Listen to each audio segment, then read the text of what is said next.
உலக நாடுகளே நாங்கள் சொல்றதான் கேட்கணும். உலகத்தில் ஏதாவது பிரச்சனைனா நாங்கள் வந்து கட்ட பஞ்சாயத்து பண்ணுவோம்னு நினைக்கிறவர் தான் டொனால்டு ட்ரம்ப். அப்படிப்பட்ட டொனால்டு ட்ரம்ப் கடந்த சில நாட்களாக, கடந்த சில வருடங்களாக ஈரான் தன்னுடைய அணு ஆயுத திட்டத்தை கைவிடணும்னு சொல்லி ரொம்பவே வந்து ப்ரெஷர் கொடுத்துக்கிட்டு இருக்காரு. இப்படிப்பட்ட சூழ்நிலையில ஈரான் ஒரு காணொலியை வெளியிட்டு அமெரிக்காவுக்கு மிகப்பெரிய, அமெரிக்காவும் சொல்றக்கூடாது, அமெரிக்காவில் டொனால்டு ட்ரம்ப்புக்கு மிகப்பெரிய கவலை ஏற்படுத்தியிருக்கு.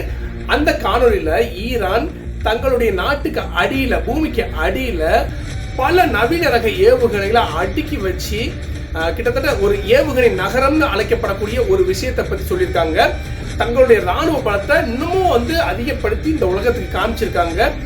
அவங்க என்ன சொல்லியிருக்காங்க அந்த காணொலியில, இன்னைக்கு எழுதி வச்சுக்கோங்க, இன்னிலிருந்து இன்னும் 2 வருஷத்துக்கு வாரத்துக்கு ஒரு தடவை இது மாதிரி பல ஏவுகணை நகரங்களை நாங்க வந்து உலகத்துக்கு காமிச்சுக்கிட்டே இருப்போம் அப்படின்னு சொல்லி அமெரிக்காவுக்கு ஒரு தக்க பதிலடி கொடுத்துருக்காங்க. இது போன்ற காணொலிகள் உங்களுக்கு ஏன் வந்து நான் சொல்றேன்னா, உலகத்தில் நடக்கக்கூடிய ஒவ்வொரு விஷயங்களையும் நீங்க ஒரு சின்ன ஒரு கொஞ்ச நேரத்தில் வந்து நீங்க தெரிஞ்சுக்கணுங்கிற ஒரே ஒரு காரணத்துக்காகத்தான் இந்த மாதிரி தகவல்களை போட்டிருக்கேன். இந்த தகவல்கள் உங்களுக்கு பிடிச்சிருந்தா கண்டிப்பா மறக்காம லைக் பண்ணுங்க, சப்ஸ்கிரைப் பண்ணுங்க, மறக்காம உங்க நண்பர்களுக்கு ஷேர் பண்ணுங்க. மீண்டும் ஒரு நல்ல தகவலுடன்